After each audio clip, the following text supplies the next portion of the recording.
मुझे जो सबसे अधिक महत्वपूर्ण विषय लगा, जिसने मुझे आकृष्ट किया हठयोग प्रदीपिका की ओर, वह एक श्लोक मात्र था। हठयोग स्वात्माराम जी द्वारा लिखित यह पुस्तिका, जो गोरखनाथ परंपरा के अंतर्गत आते हैं,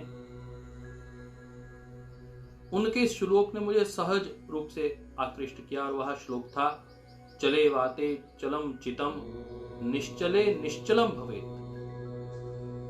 जब तक प्राणवायु चल रहा है, आपका मन भी चल रहा है, और जैसे जैसे आप अपने प्राणवायु पे नियंत्रण करते हैं, वैसे वैसे मन पर भी आपका नियंत्रण सहज रूप से हो जाता है। यह मुझे इतना भाया जब मैंने इसको खोजने की प्रयास किया कि यह सूत्र परम श्रद्धेय स्वामी जी महाराज बार बार इसको बोला करते थे, कि यह सूत्र बहुत प्रिय लगता था परम श्रद्धेय स्वामी जी महाराज को। तो बार बार इस बात को मैं सोचा करता था कि कहाँ से लिया होगा आखिर, क्योंकि मैंने पतंजलि योग सूत्र पढ़ा श्रद्धेय आचार्य श्री से और आदमिया बहन से, परंतु मुझे लगा कि मुझे वहां तो कहीं ये मिला नहीं है, कहाँ का सूत्र है। जब ये श्लोक को खोजने की कोशिश की तो दूसरे अध्याय में हठयोग में यह सूत्र आरंभ में ही दूसरे या तीसरे स्थान पर अपने को मिलना आरंभ हुआ। और हठयोग में मुझे पहले एक भ्रांतियां बहुत थी कि hatha yoga is the in modern time is wrongly translated as a physical yoga activity. That was totally wrong. Hatha yoga ऐसा लगता था कि जो लोग ऐसे योगी हैं जो हठता पूर्वक कभी हाथ को सीधा रख लेते हैं, एक पांव पे खड़े हो जाते हैं और वर्षों तक जो कठिन तपस्या किया करते हैं, वो ही योगी हैं और उन्हें ही हठ योगी कहा जाता है। परंतु आंखें खुल गई जब परम श्रद्धेय स्वामी जी महाराज के साथ एक दिन वायुयान में यात्रा करते हुए उन्होंने बताया कि हठ योग की परिभाषा तो ह हठारा ठ ठकारा, यह तो हमारी प्राण साधना का एक स्वरूप मात्र है। हमने इसको बहुत अच्छे से समझा नहीं है। ये तो ऋषि परंपरा के अंतर्गत ये कार्य आरंभ हुआ है।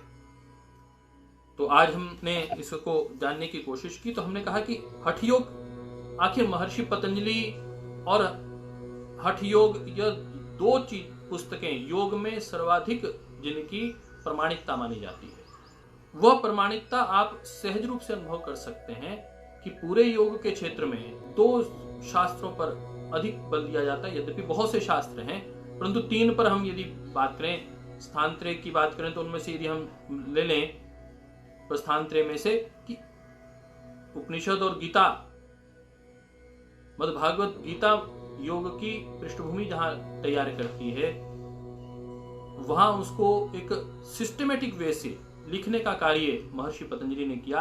और वह कार्य बिफोर क्राइस्ट आरंभ हुआ 3री और 5वीं सदी बीसी में। महर्षि पतंजलि का कालखंड है। और जो कालखंड गोरखनाथ जी का परंपरा, ये स्वात्माराम जी की परंपरा का है, उसको हम मानते हैं 1350 से 1550 after the death of the Christ AD. अर्थात यदि हम दोनों का अंतर निकालें तो लगभग 3000 वर्ष पहले महर्षि पतंजलि ने पतंजलि योग दर्शन के सूत्रों को लिखा, पतंजलि योग दर्शन को लिखा, योग सूत्रों का रचना हुई, और उसके लगभग 3 से 4000 वर्ष बाद हठ योग प्रदीपिका के नाम से स्वामी स्वात्माराम जी ने इसकी रचना की। इसकी रचना को ध्यान में रखते हुए अब अपने को ध्यान में रहेगा कि हठ योग प्रदीपिका लगभग आधुनिक काल से में इसका हम गणना कर सकते हैं, और ऋषि काल में, दर्शन काल में हम योग दर्शन, और संहिता काल में और श्रीमद् भागवत, और वैदिक काल में ऋग्वेद यजुर्वेद में हिरण्यगर्भ से हिरण्यगर्भ समवर्तताग्रे भूतस्य जातः पतिरेक आसीत्। हिरण्यगर्भ को योग का मूल तत्व कहा गया, मूल पिता के रूप में उसको माना गया। महर्षि पतंजलि को तो भगवान शिव की लाइनेज के साथ जोड़ा जाता है, और ऐसे ही गोरखनाथ परंपरा में भी यह भगवान शिव को समर्पित एक परंपरा है। हम आज जो चर्चा कर रहे हैं कि आखिर हठ योग है क्या, तो आया हठ योग की परिभाषा क्या है। तो हठ की परिभाषा और योग की परिभाषा आज मैं दो चर्चा रखूंगा आपके सामने। हठ में एक शब्द है ह और एक शब्द है ठ। तो हम जब बात करते हैं हठ योग की तो इसमें बहुत स्पष्टता के साथ ह हमारी एक नाड़ी को सूर्य नाड़ी को, ठ हमारी दूसरी नाड़ी को चंद्र नाड़ी को दृष्टिगत करता है। Hatha yoga in the modern times is wrongly translated as physical yoga which gives a wrong understanding of hatha yoga. Yoga through control over prana और रेस्पिरेशन इज कॉल्ड हठ। इतनी सुंदर परिभाषा। हम कहीं भेद समझ रहे थे और ये भेद केवल मात्र अज्ञान का ही भेद था। इतनी प्यारी गूढ़ ज्ञान से भरी हुई इस पुस्तक को हम अभी नहीं पढ़ पाए। इस पुस्तक में इतनी गहन चिंतन है। बहुत से इस विषय में प्रश्न चिन्ह भी लोग खड़े करते हैं और हैं भी, परंतु बहुत से प्रश्न ऐसे हैं जो हमारे मन मस्तिष्क में उठते हैं, उसका समाधान हमें इस पुस्तक से मिलता है। But the right understanding of hatha yoga is yoga through control over prana और respiration.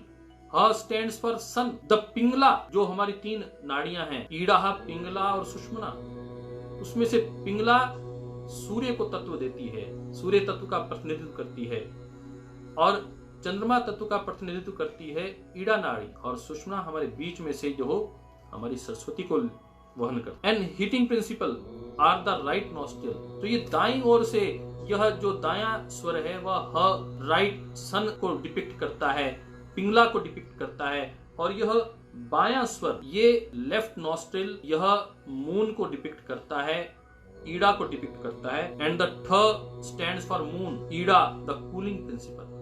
Right is for heating principle and left is for the cooling principle. Our total personality is guided by the way we breathe. Breathing has direct relationship with that of functioning of mind.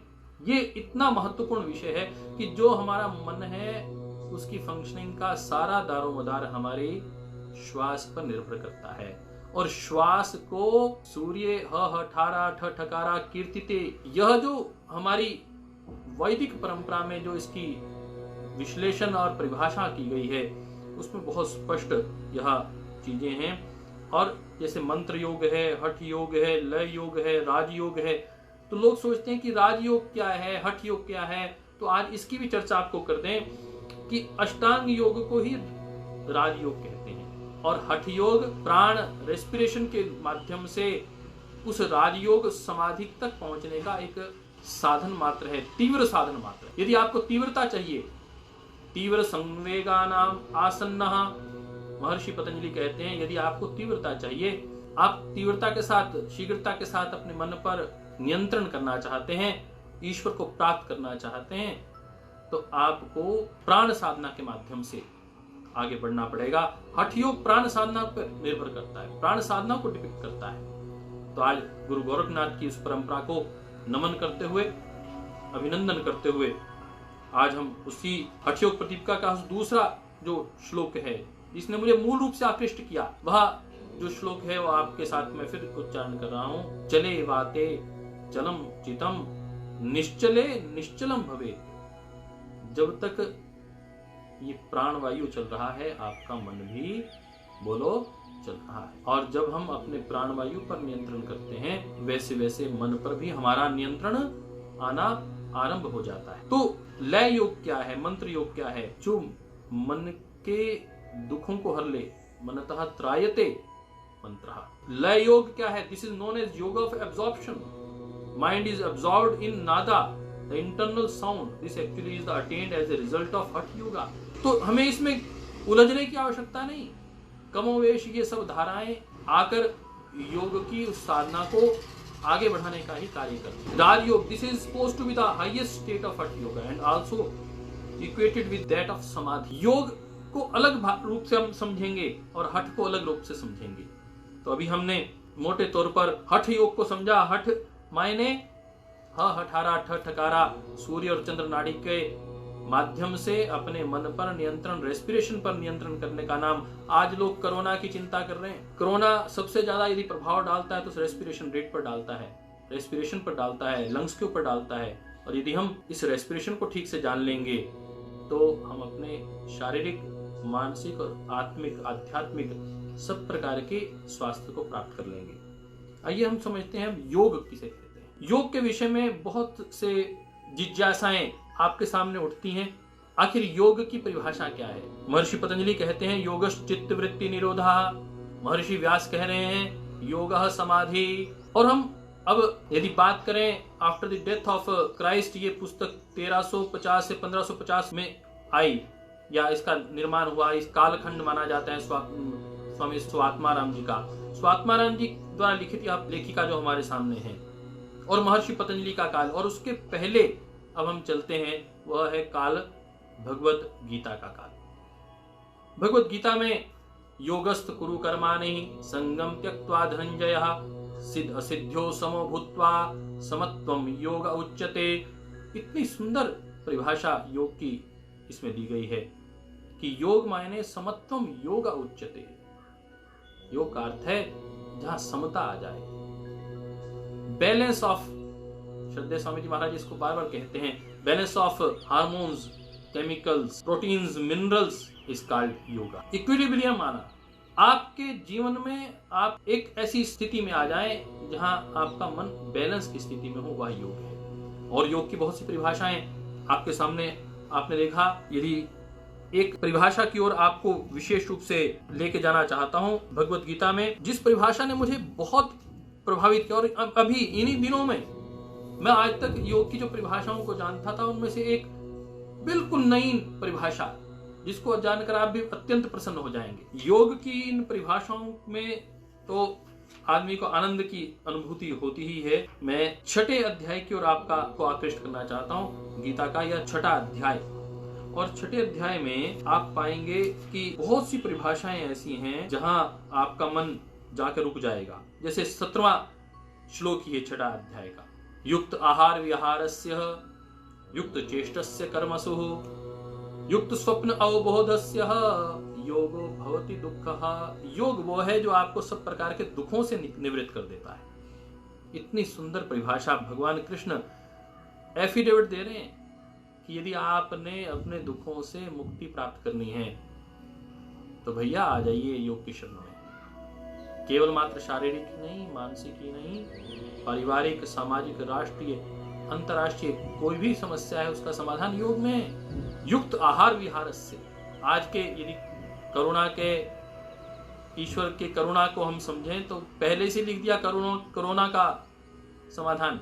युक्त आहार विहार से, आपका आहार विहार युक्त होना चाहिए, आपकी चेष्टाएं युक्त होनी चाहिए, आपके कर्म युक्त होना चाहिए, बैलेंस होना चाहिए। युक्त स्वप्न अवबोध से, आपका उठना बैठना सोना, वह आहार निद्रा ब्रह्मचर्य, महर्षि चरक सुश्रुत की इस परंपरा को हम जो आयुर्वेद के स्नातक हैं वो जानते हैं कि 3 जीवन के मुख्य आधार माने गए हैं, और उसमें आहार, निद्रा और ब्रह्मचर्य उनका सम्यक, और श्रद्धेय स्वामी जी महाराज उसमें एक चीज और जोड़ते हैं, चौथा वह है सम्यक व्यायाम। तो योग की इतनी सुंदर परिभाषा छठे अध्याय में ही 17वें श्लोक में है, परंतु इससे भी अद्भुत एक परिभाषा मुझे मिली जहां कहा गया है कि योग संज्ञा क्या है। मैं पिछले 10 वर्षों से गहनता के साथ योग को जितना समझ रहा था, आज तक मैंने उसको देखा ही नहीं, कभी उसको ध्यान ही नहीं दिया। बहुत से हमारे ऋषि मुनियों ने कहा होगा, हमारे गुरुजनों ने समझाया, परंतु उस तरफ ध्यान ही नहीं गया। जब परिभाषाएं पढ़ी, पुस्तकों को लिखा, पुस्तकों को पढ़ा, तब भी मेरा उस ओर ध्यान नहीं गया। उस और आपका ध्यान लेके जाना चाहता, और वह श्लोक है छठे अध्याय का 23वां श्लोक, तम विद्यात दुख संयोगः वियोगम योग संगितम। योग की संज्ञा किसे कही जाती है, स्पष्ट रूप से भगवान कृष्ण उद्धृत कर रहे हैं कि योग की संज्ञा यह है भैया, तम विद्यात दुख संयोगम वियोगम योग संगितम स निश्चयेन योक्तव्यो स निश्चयेन योक्तव्यो योगो निर्विनन चेतसा योगो निर्विनन चेतसा। मैं फिर कह रहा हूं, मैं कोई बहुत विद्वान व्यक्ति नहीं हूं, बहुत सामान्य आपकी तरह साधक हूं, एक स्वयं स्वाध्यायशील व्यक्ति हूं। आपके साथ अपने स्वाध्याय को बांटने आया हूं। हो सकता है उच्चारण में कहीं गलतियां रही हूं, उसको अनदेखा करके जो मूल भावना है, हम आपस में संवाद कर रहे हैं, संवाद की भावना के साथ हम बैठे ताकि कुछ ज्ञान आपका मैं आपसे ले पाऊं और आपके साथ साझा कर पाऊं। दुख रूप संसार के संयोग से रहित जिसका नाम है वह योग है। दुख रूपी संसार के संयोग से रहित जिसका नाम, जिसकी संज्ञा है, वह योग है। तम विद्यात् सह, उसको जानना चाहिए, वह योग है। और उसको जानते हुए उकताए नहीं, धैर्य पूर्वक अनिर्विनन चेतसः, ना उकताए हुए धैर्य पूर्वक, उत्साह व पूर्वक चित्त में धैर्य रखकर निश्चयन योक्तव्य, निश्चय पूर्वक अपने कर्तव्य पथ पर निरंतर अडिग रूप से चलते रहें तो आनंद आ जाएगा। यह इतना सुंदर योग की परिभाषाएं बहुत सी हमने जानी, समझी, और जो मैंने बहुत अच्छी अच्छी कुछ परिभाषाएं, योगः कर्मसु कौशलम, बहुत सी परिभाषाएं आपने देखी, परंतु इस परिभाषा को तो इसने इतना आकृष्ट किया मुझे इन 3-4 दिनों में कि मुझे यह श्लोक फिर याद करना पड़ा। तम विद्यात् दुख संयोगम वियोगम योग संगितम स निश्चयेन योक्तव्यो योगो अनिर्विनन चेतसा, योगो अनिर्विनन चेतसा। योग को धैर्य पूर्वक निश्चिंत होकर करें, यह आपको फल देने वाला है। निश्चित रूप से आपके जीवन में यह हर प्रकार के दुखों से मुक्त करने वाला। मैंने सोचा कि इसमें क्या विशेषता है, इसकी विशेषता के ऊपर जाने का प्रयास किया तो बहुत सुंदर, पहली बार मुझे पूरे कहीं किसी पुस्तक में दिखा कि योग की यह संज्ञा है।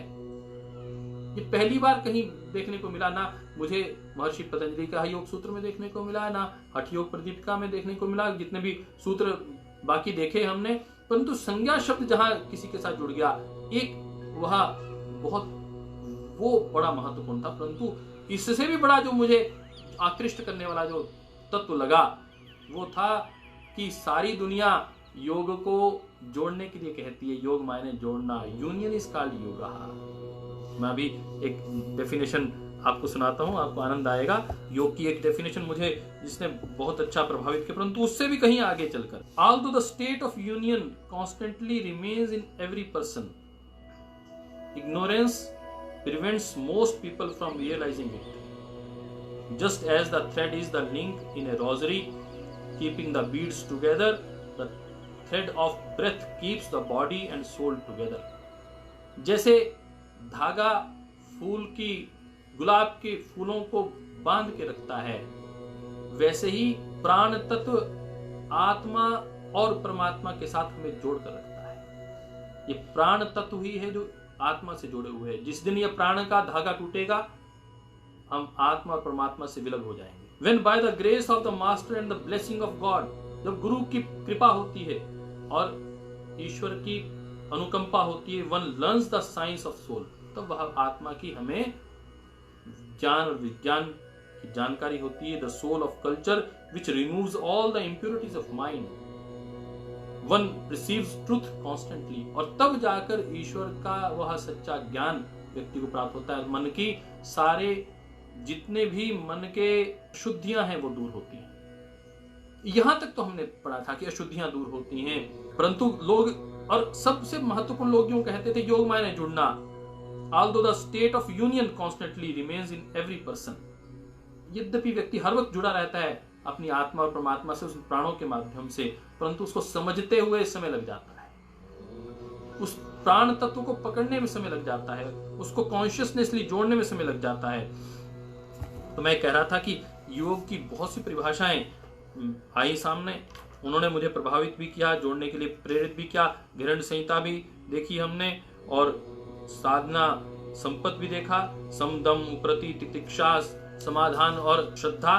परंतु मैं जिस विषय में आपको लेके जाना चाहता हूं कि योग माने युज समाधो। योग की एक परिभाषा ये थी संस्कृत में, युज संयमने, संयम करना योग, युजर योगे, ज्वाइनिंग इज कॉल्ड योगा। परंतु योगा समाधो, द इंटीग्रेशन, योगा संयमने, control is called yoga, and joining with others, union is called yoga. परंतु इससे भी बढ़कर एक परिभाषा मैंने कहा जिसने मुझे अभी इन दिनों आकृष्ट किया, तम विद्यात् दुख संयोगः वियोगम योग संगीतम। Separation from the union of pain is called yoga, separation is called yoga. आनंद आ गया। आज तक मैंने पढ़ा था कि जोड़ने का नाम योग है, यूनियन इज कॉल्ड योगा, युज्यते समाधो integration control and joining is called yoga, परंतु पहली बार ये पढ़ा separation is called yoga. Separation from the union of pain is called yoga. जो आपको दुखों से निवृत्त कर दे, योगो भवति दुःखः, जो योग आपके दुख से आपको दूर कर दे, वह योग। It is again based on the Sankhya philosophy, which declares that all sorts of pains and miseries arise because of misidentification of Purusha with that of Prakriti. Thus, separation from pain means separation from Prakriti. किससे निवृत्त होना है? निवृत्त होना है दुखों से, निवृत्त होना है अपने हर प्रकार की मिजरीज से, और हम अपने हर प्रकार की मिजरीज और दुखों से दूर, वेदनाओं से दूर होने का जो कार्य करना चाहते हैं वह योग है। योग की इस परिभाषा ने मैं आप सबसे निवेदन करूंगा, आज के ऐसा सत्र को हम ध्यान के साथ समापन की ओर ले जाएंगे। आज हमने हठ योग की परिभाषा आपके साझा की कि ह 18 ठकारा, यह the science of respiration is called hatha yoga. और योग किसे कहते हैं? योग यदि युज समाधो, युज संयमने, इंटीग्रेशन, ज्वाइनिंग एंड यूनियन, ये यदि योग की परिभाषा है, तो यह एक नई योग की परिभाषा आज हमने आपके साथ जोड़ी। वह परिभाषा है योगा इज सेपरेशन। तो यद्यपि मैं इसका 4 अध्याय हैं हठ योग के, इसमें 388 श्लोक हैं। हम प्रयास करेंगे कि श्लोकों को ना पढ़कर उसके अंदर जो मूल तत्व हैं, उन श्लोकों के मूल तत्व, और कोई बहुत विशेष कोई ऐसा श्लोक आएगा भी तो उसको बहुत धीरे से उसको हम पढ़ेंगे, परंतु जो उसका मूल है उस मूल के ऊपर जाकर आप तक पहुंचाने का उसको प्रयास करेंगे। और कल भी मैंने पूछा अपने साथियों से, तो उन्होंने कहा कि 20 मिनट का यदि आप रखें और 10 मिनट अपने प्रश्नोत्तर रखें तो 11 से 11:30 कल का जो समय है वो आधे घंटे का ही रखेंगे। आज पहला दिन था, आप सब लोग जो जुड़े उनका हृदय से अभिनंदन। तो इन 20-25 दिनों में हम कोशिश करेंगे कि हठ योग के इस कार्य को हम आगे बढ़ा पाए। आइए अब हम आपके प्रश्न लेते हैं। आपका कोई प्रश्न हो तो उस प्रश्न को आप लिखना शुरू करें। तो आज हमने जो विशेष बातें थी आपके साथ साझा की, आपकी आध्यात्मिक जिज्ञासाएं, आप सब लोग साधक हैं और मैं भी एक साधक हूँ। एक साधक और साधक का आपसी संवाद हो सकता है, कोई ज्ञान विज्ञान नहीं हो सकता। हम स्वाध्याय के लिए बैठे हैं। परम श्रद्धेय स्वामी जी महाराज बार बार इस बात को कहते हैं कि स्वाध्याय मां प्रमदाः, स्वाध्याय के लिए व्यक्ति को प्रमाद नहीं करना चाहिए। आइए हम अपने क्वेश्चंस आप दे सकते हैं, आपके कोई प्रश्न हो तो आगे रखेंगे। हाँ, राजयोग मतलब संपूर्ण अष्टांग योग है। मैं भाई संजय अग्रवाल जी ने जो पहला प्रश्न रखा है कि राजयोग क्या है, तो महर्षि पतंजलि ने जिस अष्टांग योग की प्रतिष्ठापना की वही राजयोग कहलाता है। और मैं जैसे उसकी बात भी कर रहा था, this is supposed to be the highest state of Hatha Yoga and also equated with that of Samadhi. It is also considered to be a process of dhyana leading to Samadhi. Patanjali Yoga is popularly understood to be Raj Yoga. Swatmaram also declares that Hatha Yoga should culminate in Raj Yoga. Swatmarama जी स्वयं कह रहे हैं, हठ योग के जो मूल उपदेशक हैं वह कह रहे हैं कि इसकी मूलता, इसका अंतिम रूप, इसका समापन राजयोग में होता है। हठ योग की समापन ही राजयोग में है। अर्थात प्राण तत्व पर नियंत्रण करके, मन पर नियंत्रण करके आप ध्यान और समाधि की ओर आगे बढ़ जाते हैं। यह अपने आप में बड़ी बात है। बहुत अच्छा। और समाहित किसे कहते हैं? समाधि मतलब समाहित होना। और समाधि प्रतिदिन व्यक्ति छोटी या बड़ी, थोड़े समय के लिए, ज्यादा समय के लिए अपनी आत्मा के साथ जुड़ने का प्रयास करता है और प्राप्त करता है, समाहित होता है। और अभ्यास से, अभ्यास वैराग्याभ्याम, अभ्यास और वैराग्य ये दो तत्व हैं जो आपकी साधना को आगे बढ़ा सकते हैं, बढ़ाते हैं। हाँ, जो भाई पूछ रहे हैं कोरोना को लेकर कि सविता जी ने पूछा कि क्या हम प्रातःकाल अपनी छत पर जाकर योग कर सकते हैं? निश्चित रूप से योग कर सकते हैं, क्योंकि यह एयर ट्रांसमिटेड वायरस नहीं है, ये कॉन्टैक्ट ट्रांसमिटेड वायरस है। जब तक आपका कॉन्टैक्ट किसी कैरियर से या इन्फेक्टेड पर्सन से नहीं होगा तब तक कोरोना आपके घर पे नहीं आ सकता। आपके घर में आने वाला जो सफाई कर्मचारी है, दूध देने वाला व्यक्ति है, उसको यदि वो कैरियर का काम कर रहा है तो वो आपके घर तक पहुंच। जो सब प्रकार की क्रियाएं हठ योग में दी गई हैं, भाई समंदर जी पूछ रहे हैं, वह सारी क्रियाएं मैं उसका समर्थन नहीं करता, परंतु जो हमारे लिए उपयोगी है, महर्षि देव दयानंद कहते हैं कि सत्य को ग्रहण करने में आदमी को देर नहीं करनी चाहिए। सत्य कहीं से भी मिले, ज्ञान कहीं से भी मिले, जितना ज्ञान तत्व है उसको ले लेना चाहिए और उसको अपने अंदर ग्रहण करना चाहिए। आज का जो यह सत्र है, मुझे लगता है कि हठ योग अभ्यास का क्या फल है, ज्ञानेश्वर शिंदे जी पूछ रहे हैं महाराष्ट्र से। तो दोस्त, हठ योग अभ्यास का सबसे बड़ा फल तो मानसिक एकाग्रता है। चित्त की जो 5 भूमियां हैं, क्षिप्त, विक्षिप्त, मूढ़, एकाग्र और निरुद्ध, इन 5 भूमियों में से जो पहली क्षिप्त, विक्षिप्त, मूढ़ भूमि है, लगभग हम सब लोग 99% लोग उन्हीं 3 भूमियों में घूमते हैं। चित्त की इन 3 भूमियों से उठकर एकाग्रता में आना, यह हठ योग के माध्यम से ही संभव है। ये प्राण तत्व के माध्यम से संभव है, प्राणायाम से ही संभव है।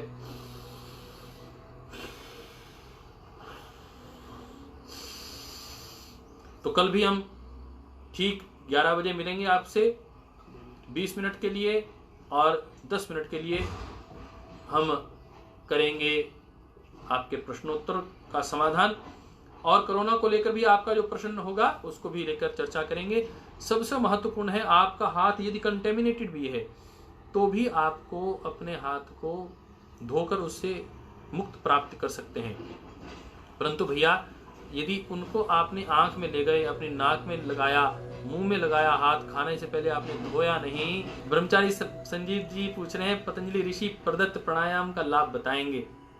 निश्चित रूप से महर्षि पतंजलि ने तो योग के माध्यम से मोक्षत्व, प्राणायाम के माध्यम से एकाग्रता, इसको सबसे अधिक महत्व दिया है।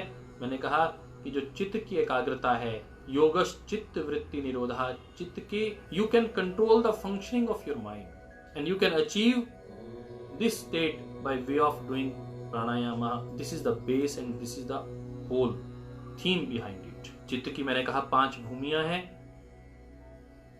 क्षिप्त, मूढ़, विक्षिप्त, एकाग्र और निरुद्ध।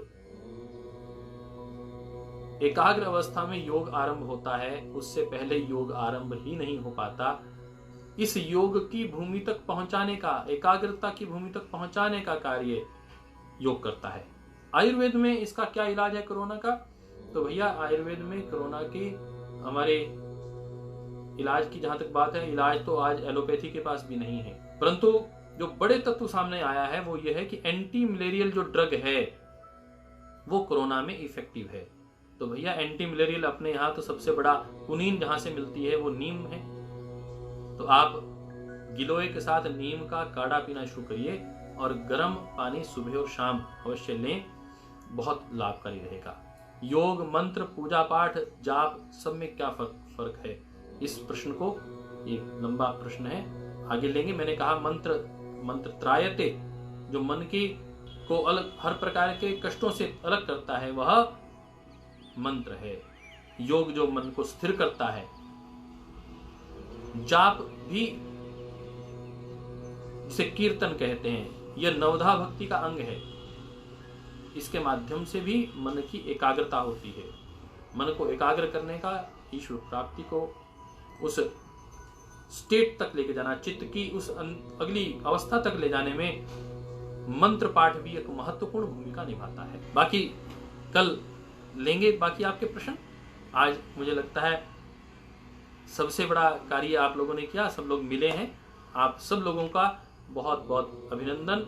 और भाई विनोद शर्मा जी गुजरात से कह रहे हैं कि मूल जो 4 तत्व हैं हठ योग के और पतंजलि में, मुख्य अंतर क्या है? तो हठ योग और पतंजलि योग सूत्र में बड़ा अंतर यह है कि पतंजलि योग पीठ, पतंजलि योग सूत्रों में यम और नियम की बहुत महत्ता कही गई है। आपका आहार, आपकी पर्सनल प्रिंसिपल्स क्या हैं, आपके सोशल प्रिंसिपल्स क्या हों, वह महर्षि पतंजलि ने बहुत अच्छे से डिपिक्ट किया है। परंतु उसको थोड़ा सा सार तत्व में करणीय और अकरणीय शब्दों के रूप में स्वात्माराम जी ने भी कहा है, परंतु यम और नियम पर ज्यादा दबाव नहीं दिया है, इसको अपने में शामिल नहीं किया। मोटे तौर पर मुझे ये एक बड़ा डिफरेंस दिखाई देता है। कल और इस डिफरेंस को आपके सामने रखेंगे। आपने अच्छा प्रश्न किया कि महर्षि पतंजलि प्रदत्त योग सूत्र और हठ योग प्रदीपिका में क्या अंतर मोटे तौर पर आपको दिखाई देता है।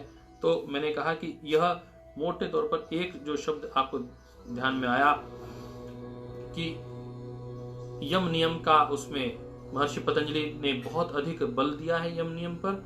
हठ योग पर यम नियम के विषय में मौन है, और कुंभक के ऊपर ज्यादा बल दिया है हठ योग पर।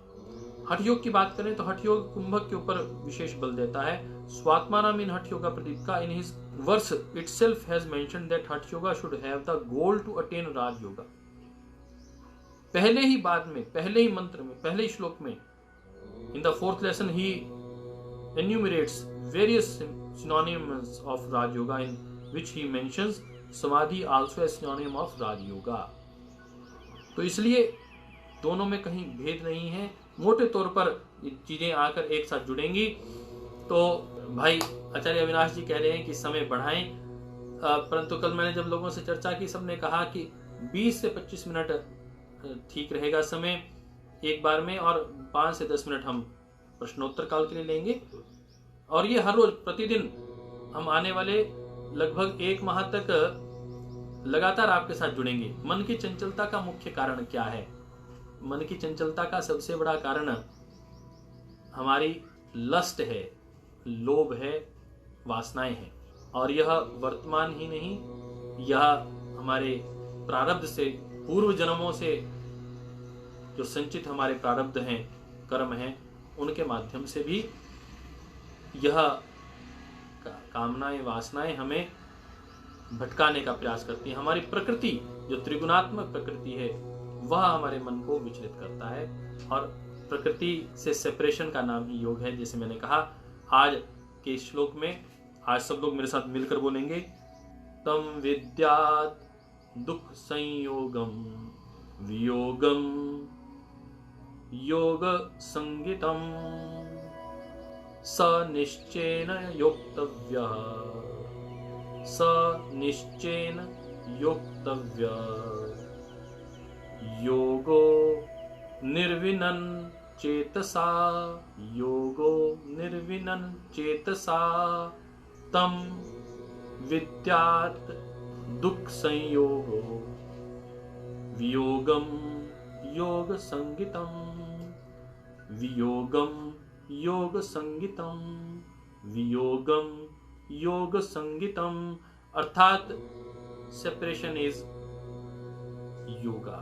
सेपरेशन फ्रॉम प्रकृति, फ्रॉम पुरुषा is called yoga। Om।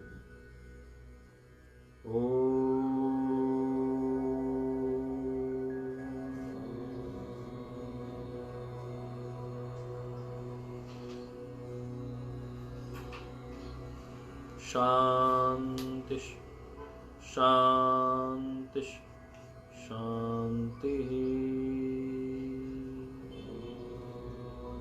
Shri गुरुभ्यो